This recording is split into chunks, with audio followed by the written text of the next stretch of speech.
Oi, gente, bom dia.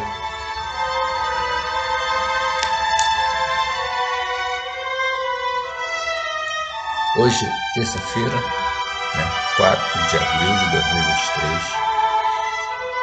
Vamos fazer nossa meditação, nossa prece, começar mais um dia.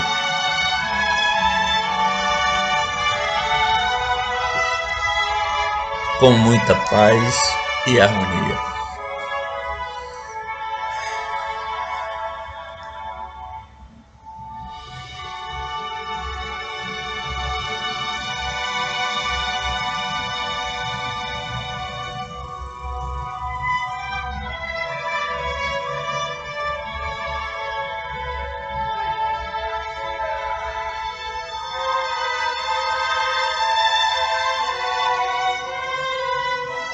Não da vontade dos homens, nem por homem algum, mas por Jesus Cristo e por Deus Pai Todo-Poderoso, que o ressuscitou dos mortos. Aos mestres cósmicos e a todos os irmãos que estão comigo. Graça e paz da parte de Deus Pai e de nosso Senhor Jesus Cristo, ao qual deu a si mesmo por nossos pecados, pela vontade de Deus, nosso Pai, ao qual honra e glória para todos sempre. Amém.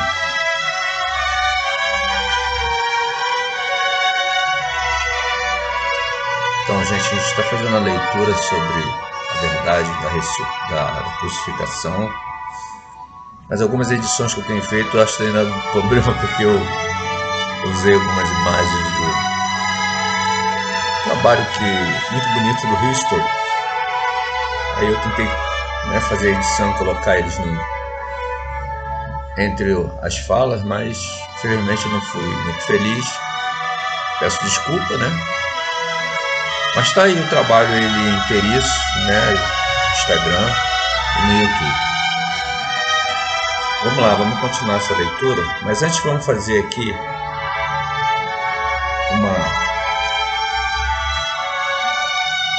acho que não vai dar tempo, uma meditação para a gente iniciar o mês, mandar boas energias para toda a humanidade. Vamos ver se dá tempo.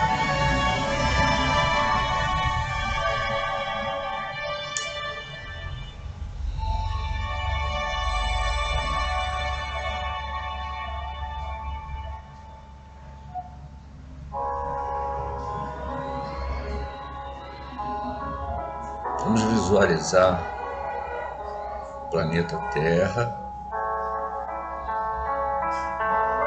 certo? E vamos imaginar que nosso corpo se eleva acima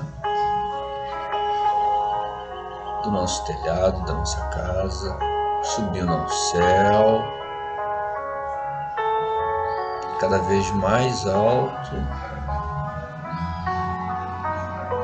até onde nós pudermos alcançar uma altura que dê para nós olharmos a Terra num plano elevado, como se fôssemos um astronauta, naquela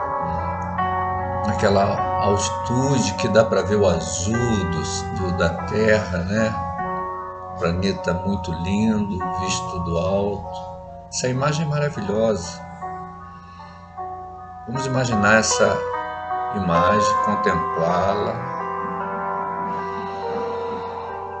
e vamos sentir a nossa emoção com relação a toda a humanidade que sofre e as que não sofrem também. E vamos nos harmonizar com os pensamentos mais positivos que possamos ter em nossa mente. paz, alegria, felicidade, harmonia, prosperidade, amizade. Tudo isso a gente, da nossa mente, com um sentimento de felicidade, de alegria, vamos compartilhar com toda a humanidade. Que todos tenham paz, felicidade, harmonia. Dessa posição que nós estamos, vamos dizer que nós estamos na nossa nave e nós enxergamos o planeta, e ao redor do planeta existe uma aureazinha bem clarinha. Essa áurea são os pensamentos de toda a humanidade e a proteção do planeta. Vamos fazer ela ficar mais poderosa e que o nosso planeta fique mais protegido.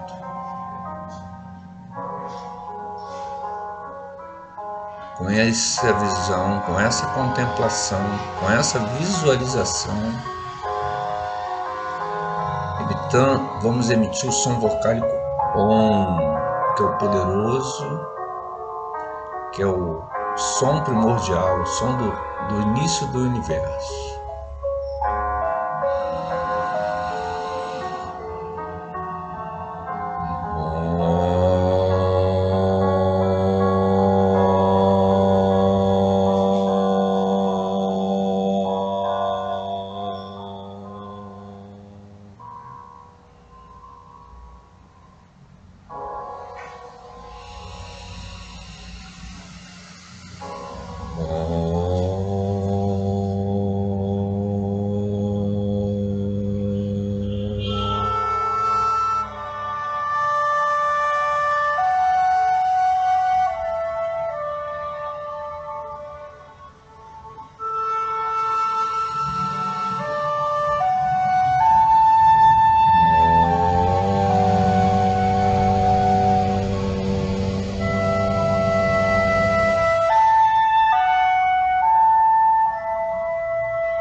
Se for da vontade do cósmico, está feito. Aqueles que se aprofundaram mais um pouquinho, né? Vamos retornando à nossa consciência objetiva e vamos continuar com nossos estudos, com nossas leituras. Esse trabalho que eu estou fazendo é um trabalho. Vale lembrar que eu sou um aluno como vocês. Essa é a nossa classe. É um trabalhozinho só para poder a gente ficar interagindo com outras fontes de pesquisa, de historiadores, de pesquisadores, de especialistas, né, nesses assuntos, mas sempre com aquela visão de harmonia, paz e de ampliar o conhecimento. Nunca com pensamento de revolta do que já foi dito, do que já foi explicado. E sim, só a gente ler, entender. A gente não precisa sair por aí questionando, manifestando. Aliás, a gente tem que manter sempre a neutralidade, né? O trabalho, ele é assim, você tem que usar o caminho do meio para poder você não ficar entre as duas polaridades, né? Ficar confrontando. Não é um trabalho de pesquisa, de leitura para aqueles que são mais interessados em despertar. É um trabalho que aí depois ele faz a pesquisa dele, fica para ele mesmo e encerra por aí. Nada de sair por aí colocando em xeque aquilo que já foi dito e que não foi. Simplesmente só melhoramos o nosso conhecimento e aquilo que o nosso coração, na porta aberta superior, fizer a comunhão, né? E o coração de Deus penetrar, é aquilo. Não importa o que já foi dito, o que já passou, porque o importante é o agora, daqui para frente.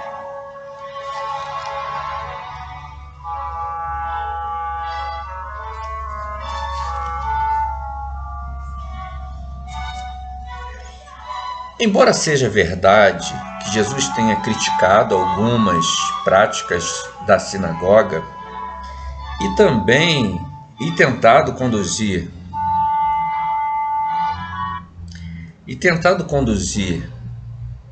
vamos deixar isso,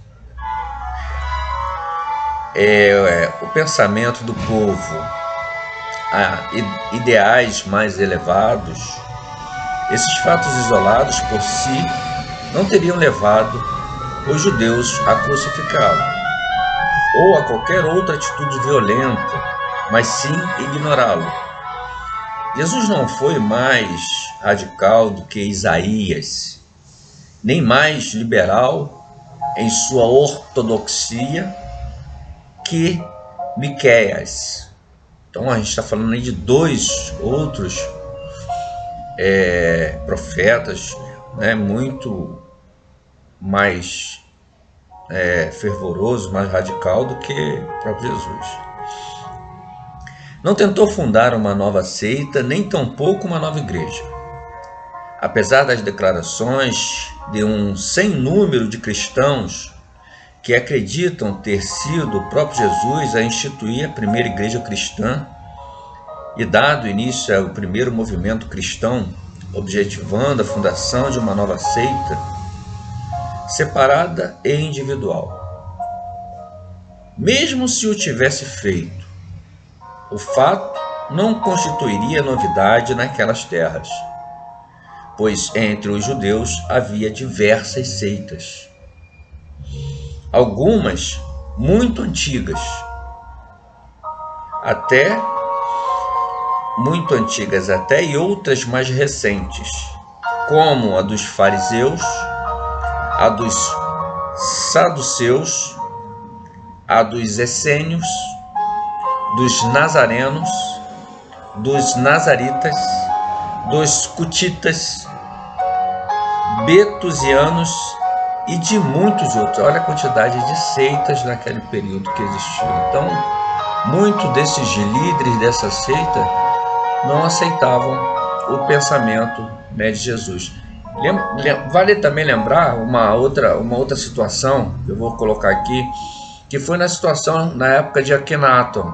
Akhenaton ele também preconizava um Deus único, e na região, né, do Antigo Egito, existia o politeísmo, né, diversas religiões, diversas seitas, então vários sacerdotes. Mas como Akhenaton era o governante, então ele instituiu e fez-se acontecer, né, uma escola que reunisse todas essas seitas. E ali aquele clero, né, os debates, as coisas que seriam impostas.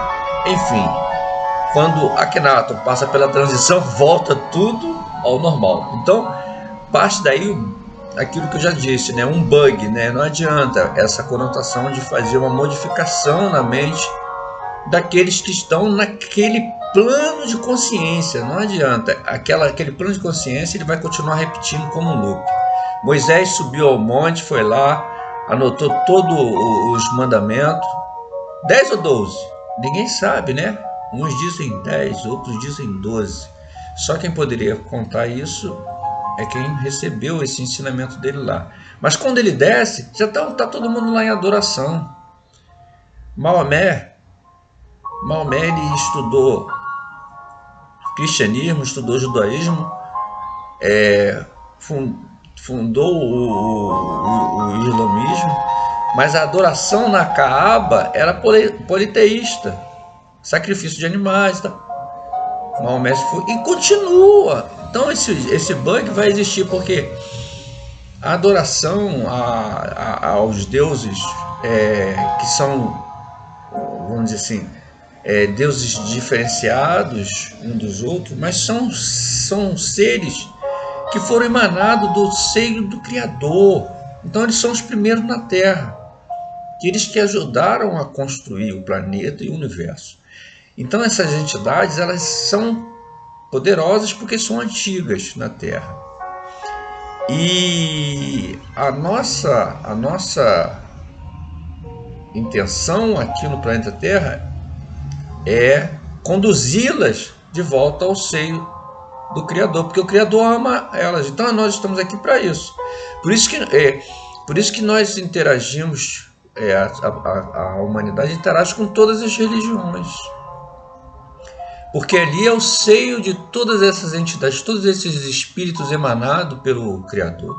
E o Criador ama todos eles, ele quer eles de volta. Os espíritos da natureza são os espíritos mais poderosos. Então, existem as religiões primitivas, né? Existem as tribos indígenas. A época que você vê ainda hoje, você tem as tribos, né, vivendo isoladamente, com o seu método até hoje. É uma tradição primordial, então não pode ser esquecida, porque a entidade que criou, que ajudou a criar o universo, está ali. Mas isso ninguém quer entender. A pessoa acha que evoluir e deixar as coisas para lá. Pô, todo mundo aqui evoluiu, mas ninguém esquece o LP. Todo mundo queria ter uma vitrola em casa para tocar um LP. Parte desse princípio, dessa analogia, você vai entender que a vida é muito maravilhosa, tanto lá atrás como agora. Mas não, as pessoas tendem a querer substituir. O Fusca continua sendo o Fusca. Não pode ser o Elon Musk com o seu carro com a maior bateria de durabilidade de 1 ano, bateria de lítio. Mas o cara gosta do Fusca. O cara quer um Fusca do carburador duplo com giglê. E aí? Quem vai dizer contra? É a adoração dele, a vontade dele. Eu gosto de Fusca, gosto de Kombi, gosto de Brasília.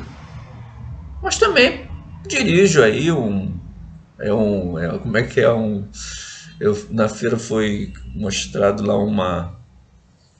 um Audi com a bateria da empresa do Elon Musk, que 100% consegue fazer a recarga num carregador desse solar fotovoltaico em 45 minutos a recarga.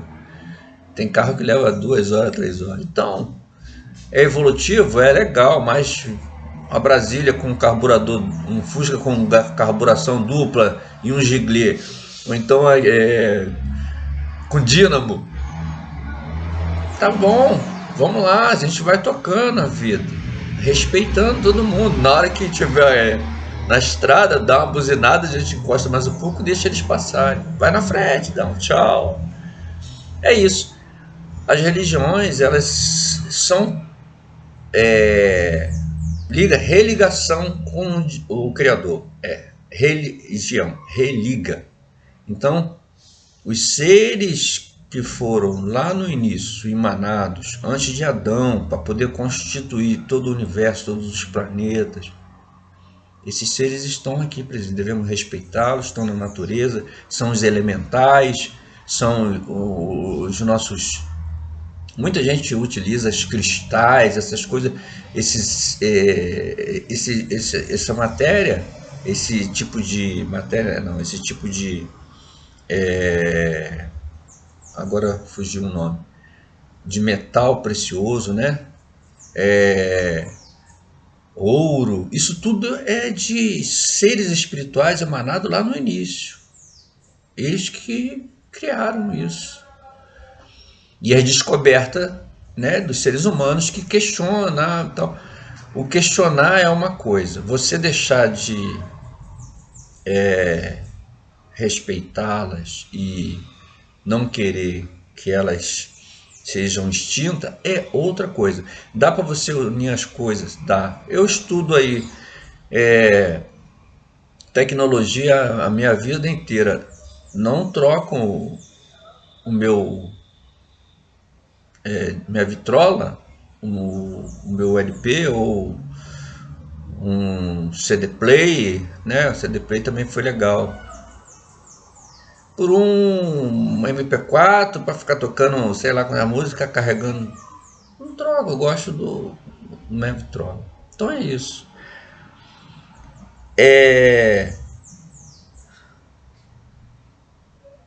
Mesmo se tivesse feito, o fato não constituiria novidade naquelas terras, pois entre os judeus haviam diversas seitas, algumas muito antigas, até outras mais recentes, como a dos fariseus, a dos saduceus, a dos essênios, a dos nazarenos, a dos nazaritas, dos cutitas. A dos essênios é uma antiguíssima. Os essênios, dizem uns que Jesus era essênio. Dizem alguns historiadores que Jesus era essênio. O essênio ele tem um método de cura muito poderoso. Vale a pena dar uma estudada nos essênios. E nenhum dos fundadores dessas variadas seitas foi punido com a morte. Jesus pode ter dito que era o Messias para desgosto dos mais ortodoxos, mas, de acordo com os costumes judaicos, qualquer membro da casa de Judá poderia acreditar-se tal, sem que, por isto, fosse morto. Então, já existe, todos nós somos filhos de Deus. Essa interpretação é normal, natural, sem nenhuma condição de morte para você. Todo mundo é filho de Deus. E pode ainda ter afirmado, apesar de não dispormos de nenhum registro acerca do fato, ser o único filho de Deus. Aí já é uma outra questão. Mas duvidamos que a simples afirmação de ser filho de Deus pudesse ter provocado qualquer antagonismo, pois todo judeu se acreditava filho de Deus e que Deus era seu Pai e sempre a ele orava, como seu Pai Celestial, referindo-se a si mesmo como filho de Deus. Essa concepção da divindade era comum em Israel.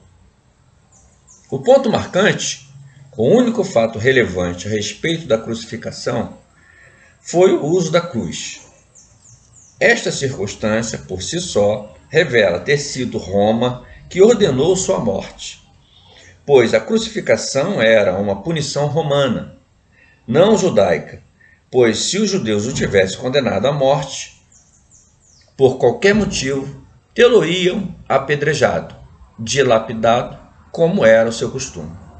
O fato de sua morte ter sido executada consoante o costume romano e em mãos daqueles que foram oficialmente designados para executar legalmente a sentença de morte, indica claramente que o caso não foi consequência da violência ou perseguição religiosa da parte dos judeus, mas sim da sentença oficialmente editada por Roma.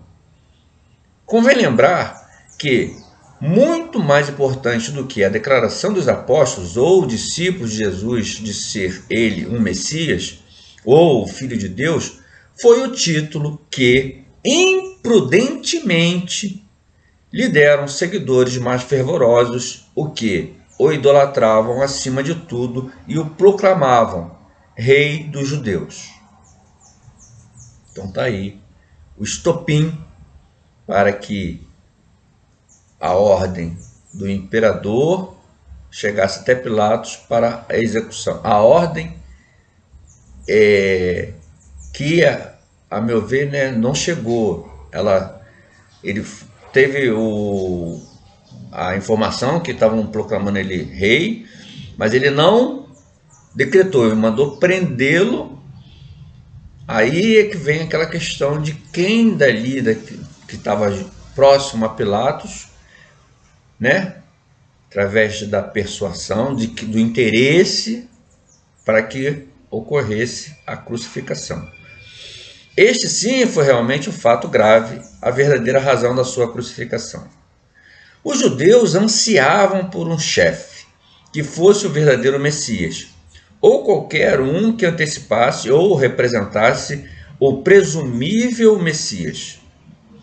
E se esse líder, verdadeiro ou não, lhes trouxesse uma mensagem de paz e felicidade e operasse milagres de cura, seria aceito pela maioria dos judeus, senão por todos. A inquietação reinante àquela época entre os judeus da Palestina e as esperanças e planos que estes alimentavam de se libertarem do jugo de Roma já haviam provocado muita preocupação aos romanos. Por toda parte, os espiões do governo romano aguardavam um possível início de rebelião e revoltas e a escolha de um líder que pudesse provocar uma nova guerra. Então está aí uma questão que poderia estar incitando sim aqueles infiltrados, a gente chama de black bloc na época do nosso querido, né, governo aí do Sérgio Cabral, tinha black blocs espalhados para tudo quanto é lado, influenciando mentes que estavam revoltosas, claro, evidente, porque era um governo que estava sendo, né, massacrado, e conseguiram fazer aí algumas, né, persuasão. No caso do Aécio Neves também, enfim, nós temos isso até hoje, espiões infiltrados. Eu estou aqui, na minha, hoje tenho essas ferramentas todas aqui. Se me colocarem como um revoltado ou alguma coisa desse tipo, eu encerro tudo isso e paro, porque não é do meu tipo de feitio. Aqui a gente só está buscando conhecimento. Encerro tudo. E se tentar algum tipo de influência, né, porque essas ferramentas aqui, através de inteligência artificial, elas podem influenciar a sua mente. Mensagens, né, subliminares, essas coisas, enfim. Eu interrompo tudo, porque a minha é paz. Já dizia um governo, eu esqueci o nome desse governante, ele governou o país durante 14 anos. E a visão dele era a seguinte: nem esquerda nem direita, vamos criar um novo tipo de modelo político para que as pessoas entendam que esses dois modelos já não se comunicam mais entre aos seus povos, ao seu povo. E ele conseguiu implementar um novo tipo de política. Eu esqueci o nome do governante. Vamos lá. O chefe. Por toda parte, os espiões do governo romano aguardavam um possível início de rebelião e revoltas à escolha de um líder que pudesse provocar uma nova guerra. E quando os boatos, ou mesmo as declarações públicas dos fervorosos seguidores de Jesus, que o proclamavam o rei dos judeus, chegaram a seus ouvidos, o caso se tornou suficientemente importante para ser de imediato levado ao conhecimento de Roma e despertar a atenção das autoridades. De acordo com crônicas da época, Jesus era inquestionavelmente temido por Roma. Seus ensinamentos eram contrários às doutrinas oficiais dos romanos. Suas pregações objetivavam um socialismo sagrado. E o tirânico imperialismo de Roma não poderia nunca harmonizar-se com tais ensinamentos. O único delito que pode ser atribuído a Jesus durante todo o seu ministério é um delito político do ponto de vista romano.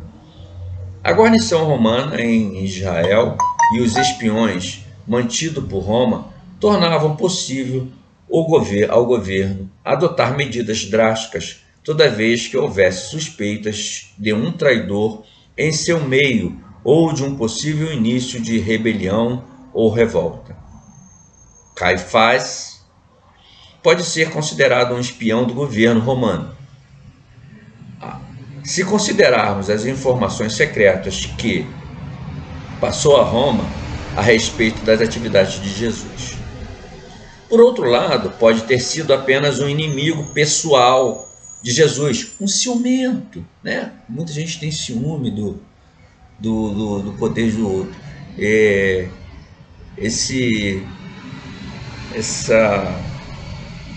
Um menino, a toupeira o cavalo e a raposa.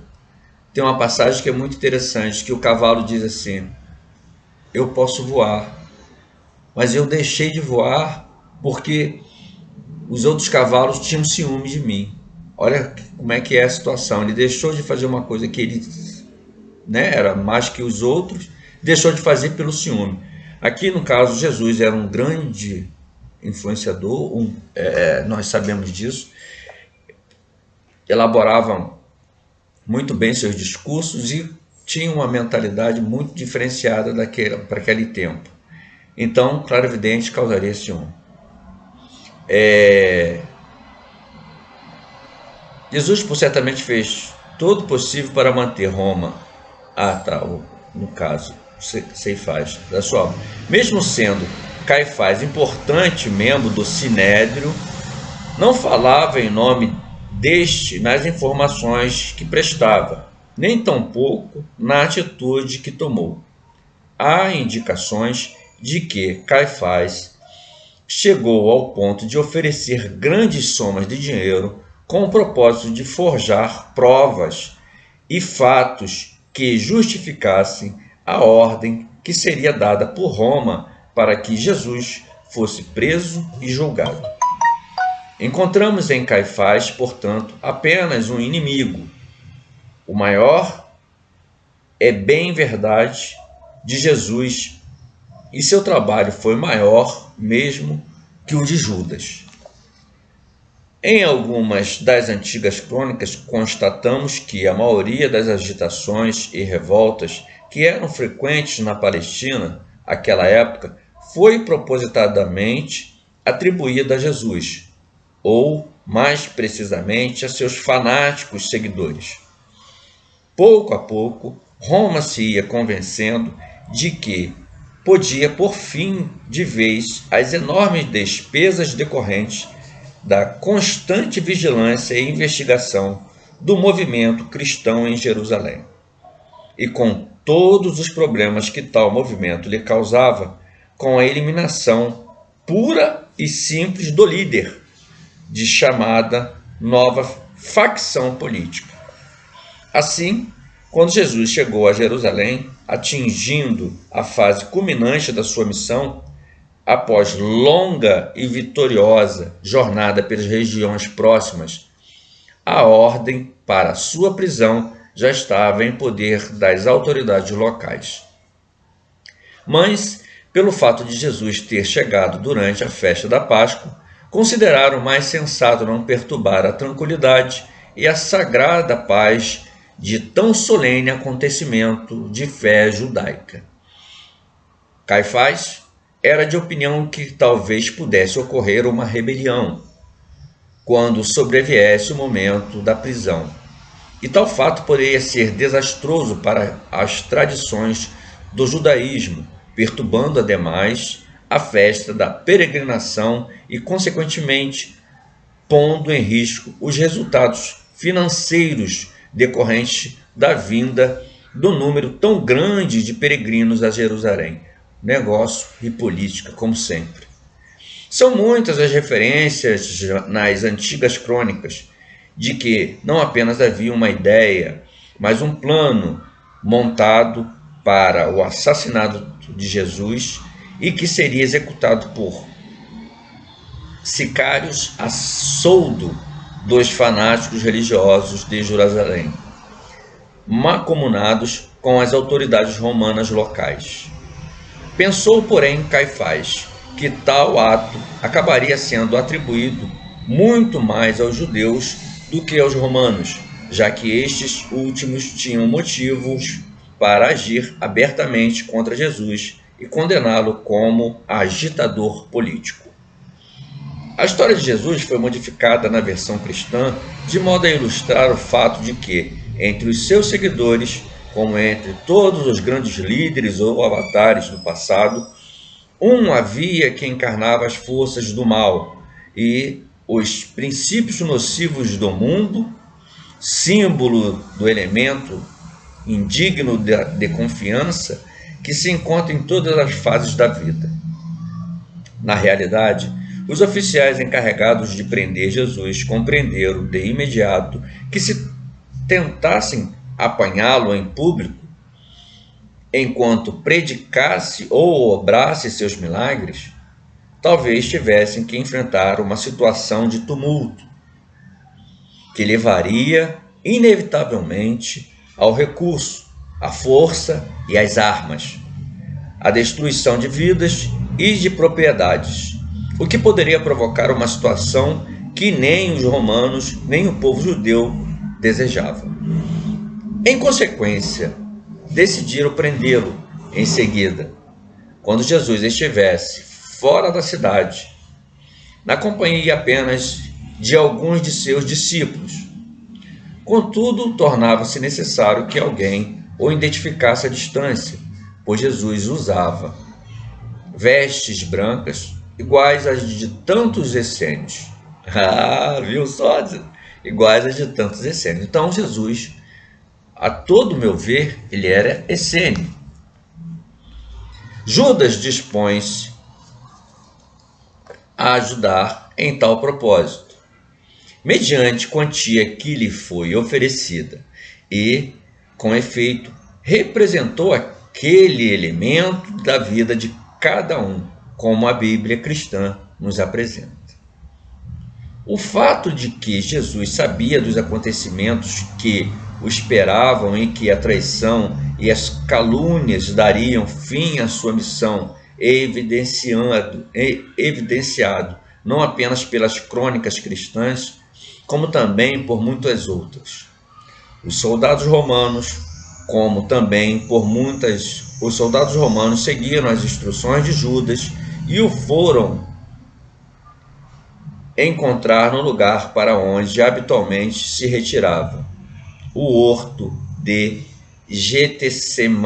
Getsemane, a fim de manter conversas secretas com Nicodemos, Natanael, Mateus e José de Arimateia.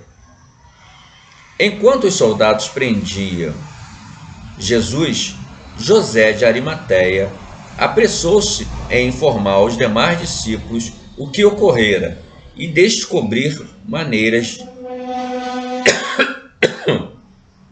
de sem demora ajudá-lo. Consultado Pilatos,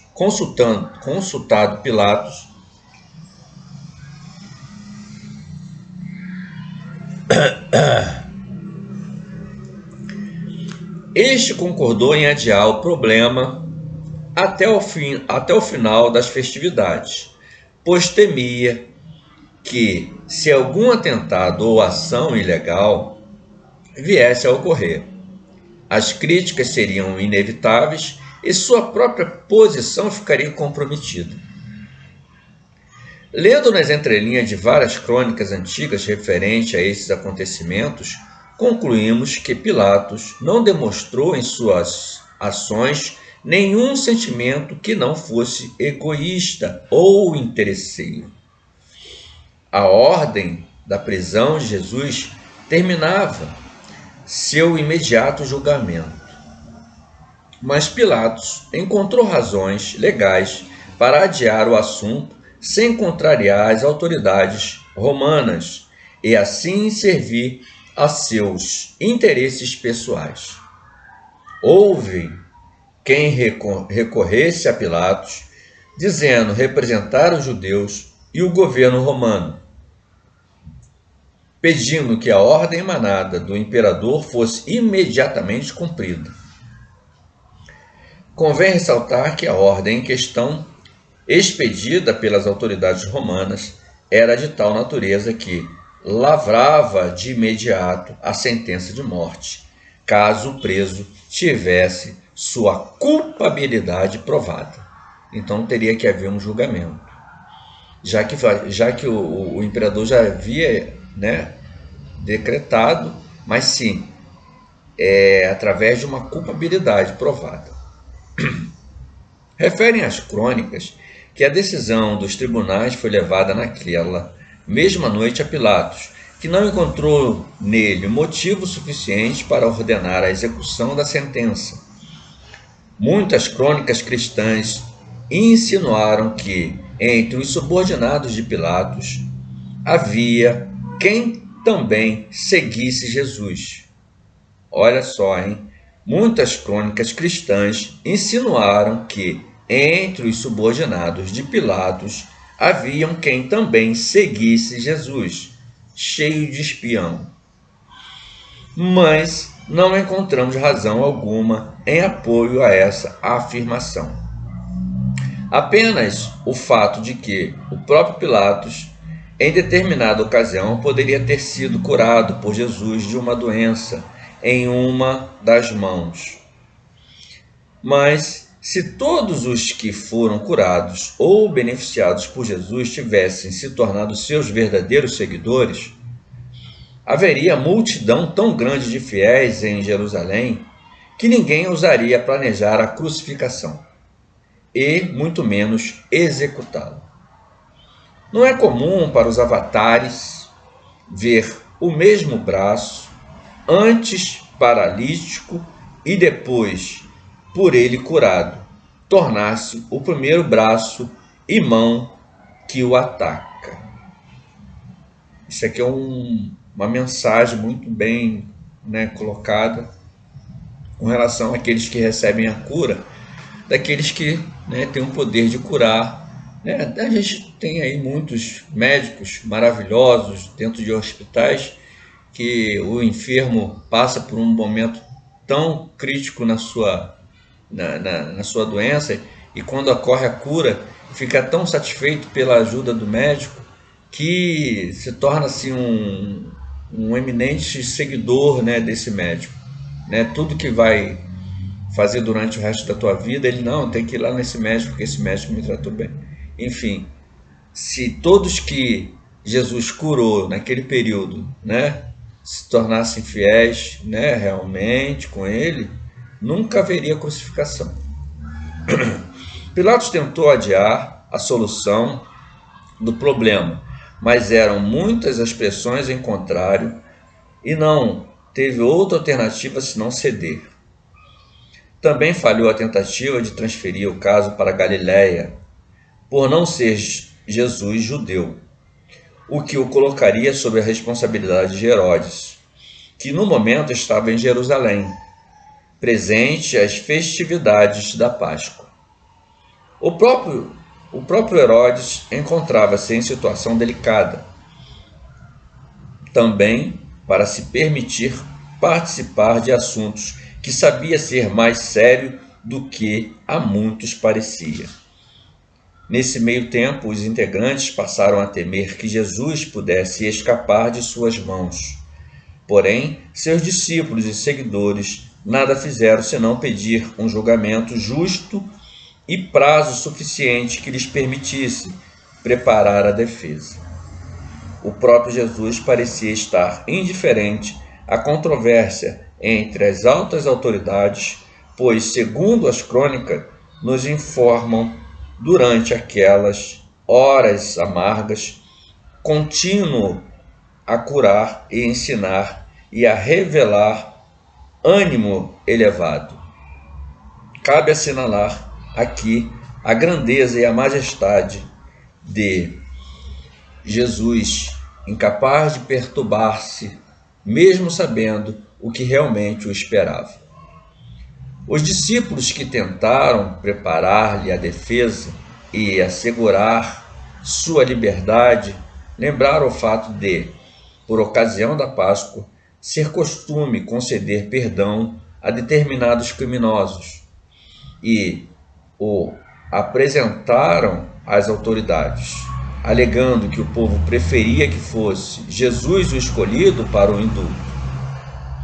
Mas mesmo este plano fracassou e, por fim, Pilatos entregou Jesus à turba constituída de seus acusadores e inimigos pessoais, e o processo de flagelação começou como ato preliminar da crucificação, né? A parte que é chicoteado, né? Enfim, aquelas situações todas do flagelo. A maneira como os cabecilhas da turba agiram naquela ocasião está exposta em todas as crônicas e revela claramente que a maior hostilidade e o maior rancor provinha de uns poucos judeus que eram inimigos pessoais de Jesus. De qualquer maneira, os apóstolos e a comunidade essênia levavam adiante seu plano e continuavam a fazer apelos às autoridades superiores, na esperança de salvar ainda a vida de seu mestre. Os que sabiam que estava sendo feito um apelo ao imperador para que reconsiderasse o processo e, se recorrendo a outras autoridades para que intervissem, não podiam entender por que não se obtinha mais rapidamente uma resposta e, de acordo com as crônicas, grande parte dos discípulos de Jesus pensava que outro ardil ou traição estava sendo tramados, enquanto que os que conheciam a verdade do caso compreenderam porque Jesus os havia avisado sobre a verdadeira natureza da crucificação, como terminaria sua missão e qual seria o significado para a grande obra da fraternidade. Assim, haviam dois grupos a acompanhar os acontecimentos. Um movido pela ansiedade de que a qualquer momento ocorresse algum incidente que provocasse o desenlace, e outro que sabia intuitivamente e talvez devido às informações secretas que o fim de tudo não seria consoante o que muitos acreditavam iria ser. Cerca de uma semana havia transcorrido desde que a ordem da prisão foi emitida. As horas passavam lentamente até que, por fim, o corpo de Jesus foi posto numa cruz e foi erguida sobre uma arredondada e nua colina, situada além dos muros da cidade chamada de Gólgota, por sua semelhança a uma caveira. Ali, outros condenados já haviam sido crucificados, segundo um costume muito antigo dos romanos. A cruz havia sido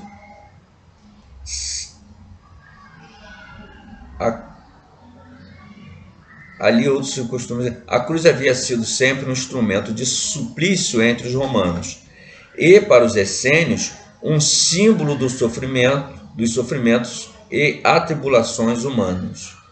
Porém, o levantar daquela cruz, em particular com a sua preciosa carga, transformou-se de imediato em novo símbolo para os essênios e a fraternidade secreta. E daquele momento em diante, a cruz adquiriu um novo significado místico e espiritual. As facções judias que se haviam reunido para testemunhar o levantamento da cruz dispensaram-se a fim de se preparar para o sábado.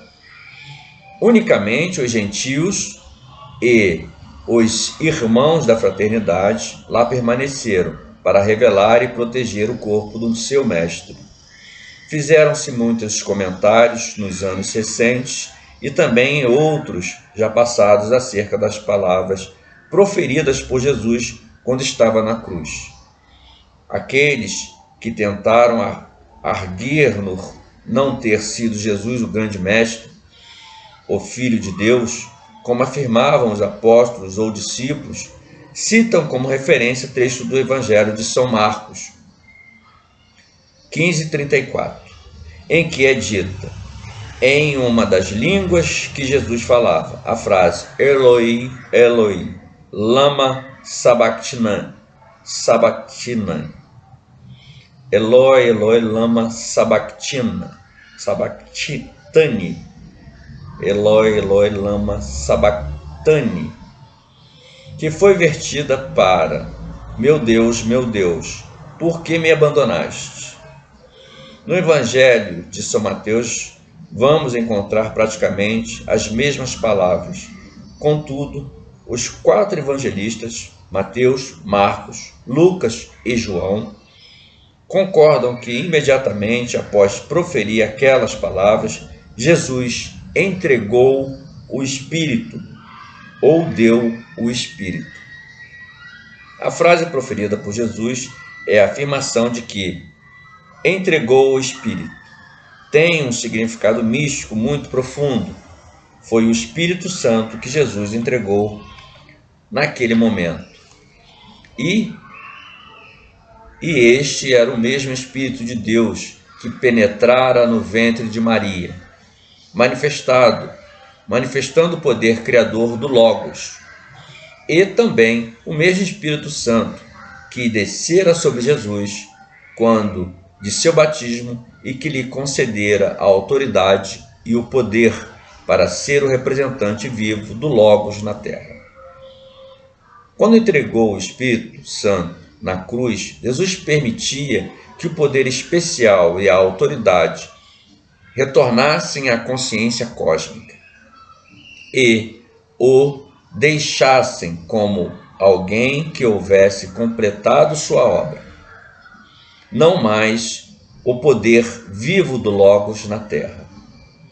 É por isto que Lucas relatou o acontecimento como se Jesus houvesse dito: Pai, nas tuas mãos entrego o meu espírito.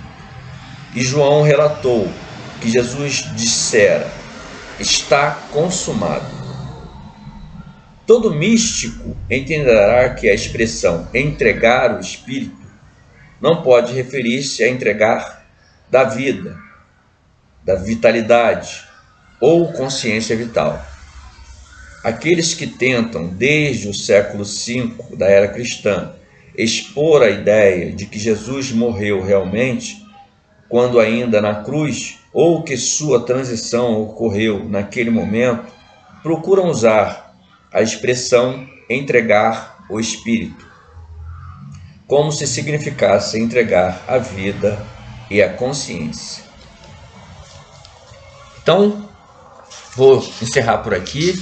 Essa leitura é muito grande, esse livro é muito bom. Eu vou encerrar porque já deu para a gente entender mais ou menos os acontecidos que esse autor, coloca, e também com relação ao que esse vídeo, no YouTube, do History, apresenta, que é o que mais se aproxima com os relatos desse livro, que tem tanta amostragem de José de Arimateia, Nicodemos, um trabalho místico feito pelos essênios dentro da gruta. Enfim, isso tudo ele tem junto uma compilação que vai mostrar que essas crônicas que estão nesse livro, que esse pesquisador, desse autor fez, com aquelas que são apresentadas por esse vídeo desse canal History, que é muito muito secular, tem muitas mensagens boas com relação a esses trabalhos espirituais e históricos. E é isso. Eu vou mantendo aí 1 horazinha desse trabalho, porque agora ficou mais curto, até sexta-feira, que já é feriado, sexta-feira, dia 7. Eu vou tentar acelerar o máximo possível, vou manter ele nesse padrão, porque no final eu vou fazer a apresentação, que é uma menção, com relação a esse trabalho que eu já faço há bastante tempo, que é sobre o novo nascimento que Nicodemos, como é citado no livro e na crônica, ele vai à procura de Jesus, isso antes do acontecimento, isso é relatado em João 3, e aí a gente tem lá aquela curiosidade dele saber como é que é o novo renascimento. E aí a gente fazer uma apresentação legal, com uma mística boa, com a música, com um cenáriozinho bem elaborado. O meu cenário vai ser esse aqui, vou tentar botar do meu jeito. Para que a gente faça uma vivência, né? Uma vivência daquele momento e traga aqui, né, um plano espiritual maravilhoso que harmonize tanto a mim, aqueles que participam, né, que gostam desse tipo de trabalho, fazer, né, de uma forma poética e bem ilustrativa, para que a gente tenha sim um espírito renovado e passa uma boa mensagem. É isso, tá bom? Um ótimo dia, uma ótima terça-feira, né? Hoje, dia 4 de abril de 2023, estamos no período período B já passa das 10, 10h20, entramos agora, 10h25, entramos agora no período B. Esse período ele é regido pelo, hoje a terça-feira é regida pelo planeta Marte, é um planeta mais quente, né, mais poderoso. Som vocálico do dia é o Kei, que é a gente poder nos harmonizar. E é isso. Eu vou encerrar por aqui, que já está com 56 minutos. Uma ótima terça-feira a todos. Muito obrigado àqueles que participam, que assistem, tá? Isso é muito legal, muito maravilhoso a gente participar, aproveitando aí as ferramentas. Eu agora vou carregar ele assim direto no Instagram, porque o Instagram ele interrompe quando eu boto aquela minha vinheta do Pelicano no Deserto, né? A vinhetinha de entrada do Pelicano no Deserto, que eu faz aquele movimento que eu fiz, não entra, ele fica travado, aí o Instagram não aceita. Já no YouTube ela aceita normalmente, aí fica uma apresentação legal, com a entradinha, com o nomezinho Pelicano no Deserto. Felizmente uns aceitam, outros não. De repente é por causa do que uma plataforma é de um jeito e a outra não. Tá bom? Um ótimo dia a todos.